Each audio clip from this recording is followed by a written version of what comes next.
What really matters? This is what they call in America the $1,000,000 question. Yes, what does really matter? Because there is definitely many answers for this one, I won't focus on what really matters. I will focus on how to distinguish what really matters to you. Because if it matters to you, then it does matter. We are all here for different goals. So different things matter to different people. However, most of the things we have convinced ourselves that matter actually don't matter. And the reason they don't matter is because they are not our things. They are not our ideas. They are not our desires. They are not our goals. And this is why they don't matter. If they were our goals, our desires, then they would matter. So, next time you ask yourself what really matters, sit down quietly by yourself, no television or iPhone, and go through the things that matter to you, one by one, and then ask yourself, why do I think this matters? Who told me this matters? And that way you find out if it's one of your things or if you picked it up from somewhere else. How will I feel if I do not accomplish this thing that I think matters? And take a slow, deep breath, and you will start to feel if it is yours or if it is not yours. Because everything that exists matters to someone. Otherwise, it would simply not exist. So it's difficult to say, you know what, this matters and that does not matter. So I would say focus on, do the things that I think matter really matter to me, or do they matter to others? We have a stupid phrase in our society. What if doing what you like hurts other people? Because we have so many stupid phrases in our society, you just don't know where to start from. Now, this makes absolutely no sense. Other people get hurt simply because you are not doing what they want you to do. This is why they get hurt. But that's their problem. That's not yours. You have not come here to live for others. I heard a very good interview the other day with Neale Donald Walsch, the author of Conversations with God. By the way, do not leave this planet until you have read the books Conversations with God, at least the first 3. And another one called Home with God, by the same author. Anyway, let's go back to the interview. And he was talking about, I don't think he used the word cheating. I think he used another word. I can't think of the word right now, but it had to do with relationships.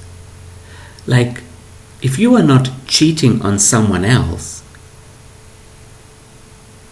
but you want to be with another person, you are cheating on yourself.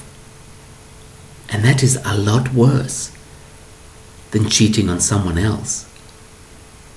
I think he used the word dishonest, but I can't remember now. Think about it. If I want something, I really want something, but I'm not doing it because the other person will feel like I'm cheating on them, This means I'm cheating on myself by not giving myself what I really want, what really matters to me. See, not cheating on someone matters to society or matters to another person. But I'm not here for the other person. I'm here for me. Not studying what your parents want you to study in university matters to your parents, but it does not matter to you. So instead of focusing on what really matters, let's focus on what really matters to me.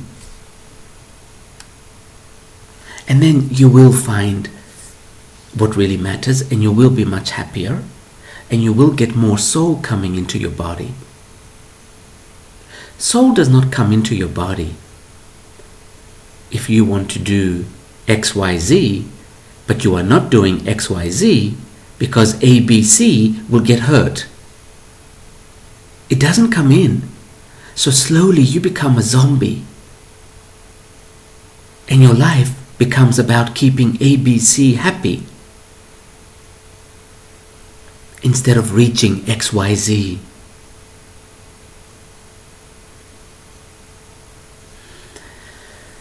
So like many things in our society, we have it backwards. What matters to other people, we start convincing ourselves that this is what matters, but it doesn't. It really, really doesn't.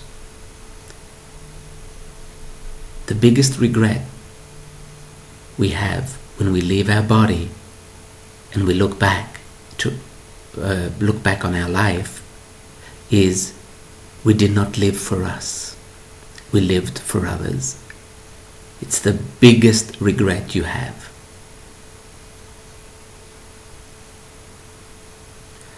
So yes, keep asking yourself, does this really matter to me? If I had no family, no friends, no colleagues, would this matter? No, it probably wouldn't. And this is how you will find out little by little what really matters to you and you alone.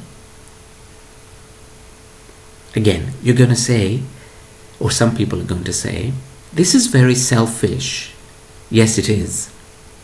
Let me give you a little hint. If you do not want to be selfish, take a pill and die. That way you will not be selfish. There will be more oxygen available for the rest of us. There will be more resources available for the rest of us.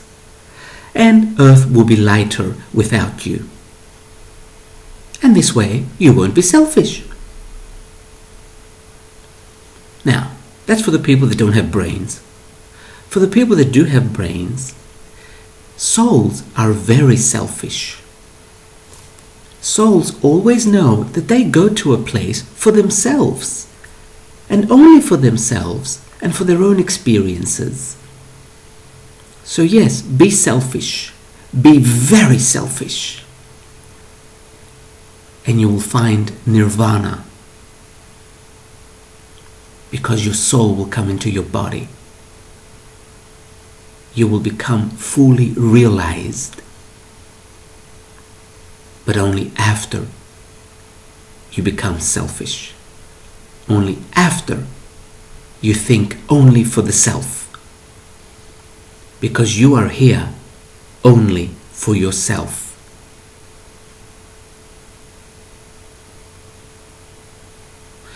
The quote that we are reading in this picture by Francis Chan, I don't agree with almost anything Francis Chan says, but this quote changed my life. Many things have changed my life, and this quote is one of them. And the reason I chose this one, and I chose a picture of him as well, is because you might not agree with someone, but that doesn't mean they don't have one thing to teach you. Because really, I don't agree with anything he says, but it doesn't mean he hasn't taught me something. He has. So don't dish someone because most of the things they say are not for you. just say, okay, this one's not for me. But keep an open mind, because sometimes they will say something that really is for you. And that's why I chose this picture, to bring that up as well, to give an example of even people that we totally disagree with could have something for us. I'm going to leave it at this.